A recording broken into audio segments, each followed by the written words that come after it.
Newcastle United fans will be fed up hearing it, but I'm afraid the story rumbles on. Sandro Tonali, here we go. The Newcastle United midfielder Tonali is at risk of having his 10-month ban for gambling on football extended after he was charged by the FA with 50 new alleged offences of betting on matches this season. The FA has announced charges relating to betting on games up until only 2 weeks before the Italian Federation hearing. So he was in trouble. He's out the game at the moment. The big question is, how much longer is he going to be out now that these 50 new betting charges have been thrown at him? Whatever the outcome, Martin Ziegler and Martin Hardy tell us in the Times, whatever the outcome, the latest development is another serious blow for Newcastle. They signed Tonali for 52 million from Milan, but the Italian midfielder only played 14 matches for them before his suspension. Simon, this is an absolute mess. Yeah. Whatever way you look at it for Newcastle. I heard them talking about it in breakfast this morning. Yeah. And there's all this sort of chat about, well, what's the best way to deal with this boy now? Has he not been hit hard enough? Yeah, well, he was hit hard. Yeah. Should he be hit even harder now that these charges have come to light? The FA alleges Tonali broke its rules by placing 50 bets on games between the 12th of August and the 12th of October last year. Where's your head with it, Simon? I mean, come August, when the original ban will have been served, will he have served his time in your view, or is he looking at more time added on? I'm inclined to suggest that they're different circumstances. They may be fruit of the same poison tree, which is placing bets on football matches. But the point is one was in Italy, which he's been sanctioned by the Italian FA, which has put a ban on him.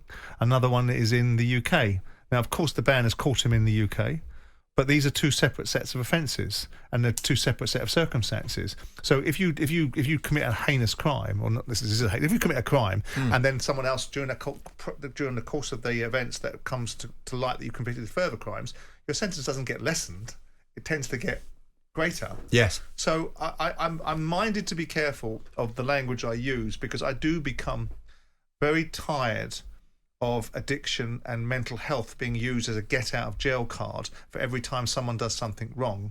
But I'm also very mindful of the parameters of addiction and what addiction can do to people, because it takes away their choice. So I want to walk the line between saying, of course, we heard this with Ivan Toney, that he's addicted. That's the reasons why he plays bets on himself in football matches. Okay, there's plenty of other footballs you could have put bets on. And so with that in mind, I have these sort of reservations. I think there is another turn of the wheel. I think what's the point of the FA charging him if they're not going to do anything more with it? What's the point of it? He's been charged. He's got a worldwide ban. Yeah. They could have been comfortable with the fact that he's been caught, but they're not. Mark, before you come in here, actually, let's hear from Eddie Howe, because his take on it was quite interesting. Of course, he's his player. While many think the book again might be thrown at him, this was Eddie's take. Sandro, from day one, cooperated and was very honest with the club, with us, with the authorities, and what he had done and the issues that he had. So yesterday was no surprise. Obviously, it may have been a surprise externally for other people to hear this news, but we've been supporting him through this process. I certainly hope for Sandro that there is no further consequences. He has suffered during this period. He has sought help. He's been very honest. He's admitted he has an issue, and I think the best thing for Sandro would be to resume his career, having taken his punishment and having learnt a lot of lessons from this. So, Simon, you think, he can resume his career, fine, but there's a bit more of the punishment still to go. Yeah, I mean, I think it's a difficult position for Eddie Howe to be in. I mean, remember I talked about the expression of football managers feeling the need to prostitute themselves with their opinions and the way that they handle a modern-day player. He's not going to be happy with the player's conduct. He's not going to be feeling that the player is someone that he's particularly enamoured with, because ultimately the player's put him in a very invidious position and others around him. But he's going to say what he said because he wants to play. Like we saw that ridiculous dog and pony show welcoming Ivan Toney back as if he was some all-conquering hero, rather than someone that had put everybody in a bit of a mess because of his individual behaviour. And you think Tonali's done exactly the same? I think Tonali doesn't merit being overly supported by a manager suggesting that ultimately he's suffered enough. But I also understand that he doesn't need any more. I don't think, Simon, that Eddie Howe deserves that, to be honest. I think that he showed no personal bitterness to the way that he and his club have suffered at the hands of Tonali. But that's my point. No, but look. If that's his public facade that he wants to create, then I think that's really supportive and big of him to do so. By the way, Eddie Howe now it's like a difficult situation for him.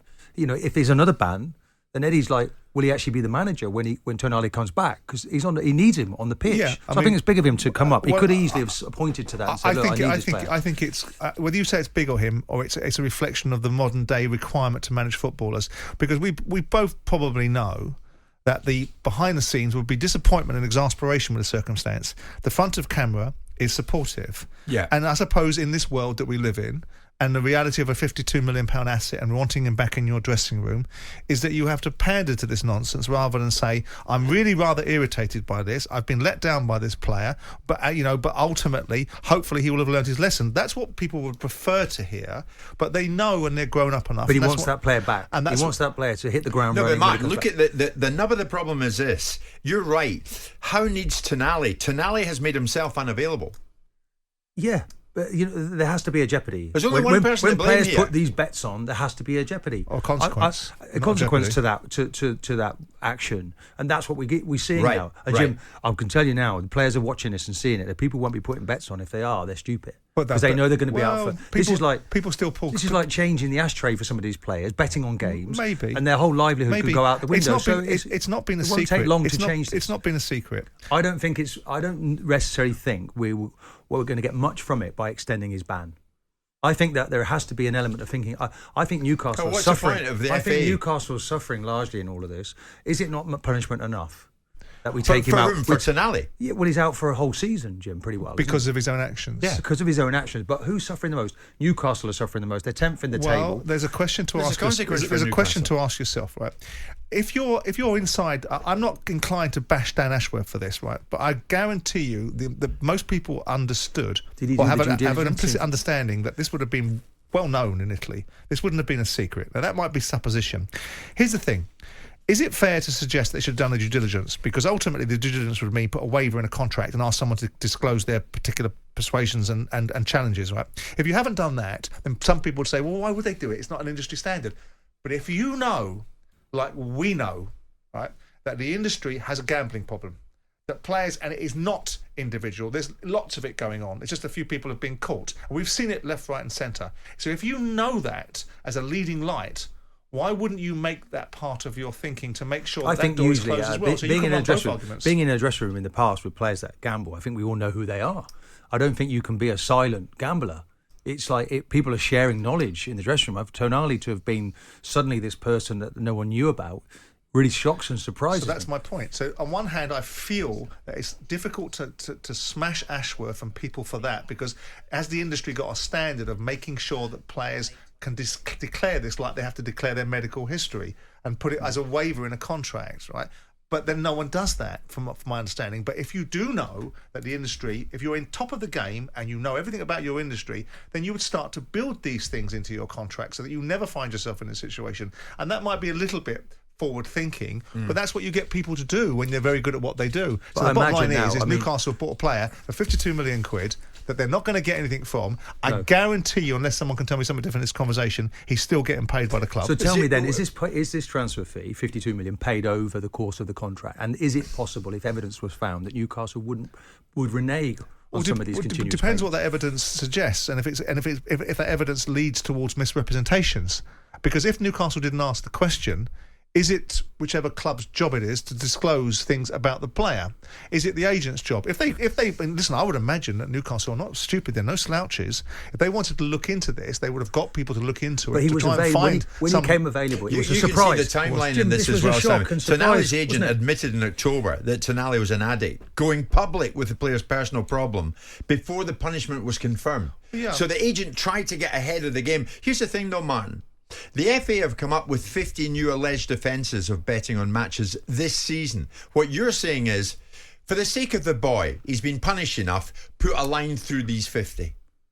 Well, that's what you're saying. Well, I think he suffered enough. If I'm being But how absolutely, do you know that? No, he's the thing he loves most of all, Jim. He's not allowed to do this. Then he should have and I think thought there has that. to be a He should have balancing act protected it, with the Newcastle Every situation. player worldwide knows that he can't put a bet on games. He knows that he cannot bet. Yeah, but And if they don't, they should. Yes, Jim, we're just saying that there has to be a consequence for your actions, and he's suffering that. And I think that now's time to welcome him back again at the end of the season. On what basis? Just out of curiosity. So are you a definer of tariffs? So if someone commits an offence in the British judicial system, there's a tariff for it. And ultimately, you would be on the side of saying, well, I think they've suffered enough because they've been away for this period of time. The bottom line if we're going to discipline him, I think we need to measure it with the time he's been out. And I think overall, he's a recidivist. He is a complete and utter repeat offender that decided to gamble. That nobody knew about. Not necessarily, well, I imagine people did. Not necessarily a gambling addiction, because if your gambling addiction needs you to gamble on football matches, I mean, there might have even been a past where you could look at it and go, well, he didn't bet on football matches. He bet on horse racing and he bet on whatever else. He bets on the very thing that he explicitly, implicitly, categorically, undeniably, unequivocally knows he can't do. So why do it? Yeah, but what do you want? Well, you want to extend this. You want to prolong this. Do you? I want him. So you're looking to? No, I'm not looking to do looking anything. for blood? No, I don't have any skin in this game. And well, let us accept then the punishment he has now. Maybe let's move on. Well, on what basis? Because I just feel that he maybe has suffered enough, and I think maybe Newcastle have as well. Look, it's down to the Premier League to make their decision. Trippier got done for whatever he did, right? When other people have been drawn this before, when we've had people like Wally Downs and it have been done, this memo didn't reach people. It didn't. So your idea is it stopped people. Well, it didn't stop people. They still do it, and guaranteed dollars for donuts, it'll still be going on now. So maybe someone really does need to have their livelihood and their professional opportunity taken away for a really significant period of time if you want to impart some wisdom to the lemons that cover themselves in tattoos head to foot. I think everyone else for Tonali, all of those things are very much sinking in right now. In a 7-month ban, 8-month ban. Yeah. 5 months of it, 100%. 6 months of it being football. 50 new alleged offences of betting on matches this season here, Martin. Here. Yeah. But you're saying he's suffered enough. I just think we look at it collectively and we try to rehabilitate the player and we bring him back. And then there's an element of forgiveness, Jim, that we show towards the player and bring him back in. And I think Eddie's got an eye on that. He completely is supportive of this player. No, Eddie's got his eye on what he should be doing, which is a £52 million asset, and not saying anything. One of the things that surprises me is it was a massive shock to everybody across Europe that he was suddenly available. The player of this quality was suddenly for sale. And you wonder, when you look at it, and I know we shouldn't speculate, but why did that happen? Even Eddie Howe at the time said, I'm amazed, shocked and amazed that we've been able to actually buy this player. Well, there's always, but you never know the mechanics of a deal. Maybe the club needed some money and Newcastle went, bang, we'll pay it on the nail. And everybody else said we want it on the drip. Who knows what the mechanics of a deal might have done to be able to create that. But the bottom line is that you are right. I'm not looking for him to be put outside in the stocks and constantly thrown tomatoes at. I'm just suggesting that there does need to be serious consequences because it is a flagrant breach of rules. Graham's a big Manchester United fan. Graham, good morning to you. Do you have sympathy, Graham, with Newcastle United fans who've been denied seeing this fella play? Absolutely not. So for me, if Tonali or his agent would have approached the English FA during the Italian investigation, no one is going to be found guilty, and said, listen, I have a problem and I've been doing it whilst I've been playing in the Premier League, maybe then they could have put a line in the sand. And I also think it'd be interesting to know if he was gambling when he knew there was an investigation going on in Italy as well at the same time. And I think if this was like a doping offence, being caught doping in Italy and doping over here, it'd be a no-brainer. It wouldn't even be a question for people, I don't think. Dave, what do you want, Graham, what do you honestly think? Do you think come August he'll have served his time? Or come August, that's when, if it gets that far, the 50 bets he's alleged to have put on here on matches between August and October, that's when the punishment for that crime should kick in? I would give him another punishment. I wouldn't make it as long. I'd probably give him, a 6-month ban, or do a 12-month ban and 6 months suspended, for example. I just think it's too easy to say, I've got an addiction. Yeah, he has got an addiction, but he's committed an offence. So it is what it is. It's all well and good saying, he's got a problem. I'm sure Martin had a few anger issues back in the day. You still got a ban for jumping on my rude Van Nistelrooy, let me tell you. Well said, Graham. Well said. We're going to hear from Richard, who's a Newcastle fan. Simon, just in the passing, bring us up to date on this. Is it guesswork? I don't know. Is Tonali still being paid in full by Newcastle United? Look, I mean, only Newcastle and he would know that, but I would be willing to wager you that he would be being paid. Because first of all, the Keown college that passes the PFA, if they decided to hear that someone wasn't getting paid under their contract, they'd be straight out of the barracks, turning around saying, well, that wasn't allowed to happen. And I think also it puts you in a situation where you might lose the player. The player might feel disenfranchised if you don't pay his wages whilst he has got himself a ban that you can't utilise him for. Yeah. So we saw it with Tony. Does this now raise that issue of like any kind of unforeseen circumstance clause going into a player's contract or anything going forward? So if we're going to spend all this money in the future at Newcastle, Well, I think it should. and I a mean, player without wanting to disappear into the territory you think I live in, which is having a go at players, people have to be responsible for their behaviour. Owners have to be responsible. Managers, players, all got to be accountable, right? And if he has done this, he shouldn't be being paid. Yeah. But the problem is, if you don't pay him, then someone out left field, an agent, a PFA representative, say breach a contract. We've got a free agent on our hands now. Yeah. Richard, you're a Newcastle fan. I'm presuming you're calling from Newcastle. Am I right? You're a Newcastle United fan? I am a Newcastle fan, very much so. Good morning, Jim. Good morning, guys. Great show. And speak to all three of you.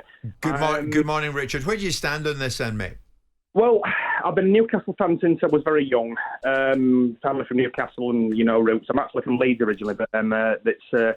My affinity to the club is amazing. What a meteoric rise they've had as a club, but I think the lad's been punished enough. But I do agree there's a catch-22. I agree with Martin that he shouldn't be banned any further than this. I think it should be a suspended 6 months like the gentleman before was saying. I don't think it should be punished any further than this. But I actually agree with Simon for a change. Normally I don't agree with you, Simon, and a lot of your views on football, but I think you've got a point. The lad must have been gambling before he came to Newcastle. There must have been something there that would have given away that he was doing this offence before he'd even come to the Premier League. But I think he's been punished. I think the punishment is enough now, and he needs to be given help. I know you and the fans really took to Tonali, and Eddie Howe is telling us, Richard, that they're very much getting behind him. Here's the thing, though, Richard. Do you not feel massively let down by him?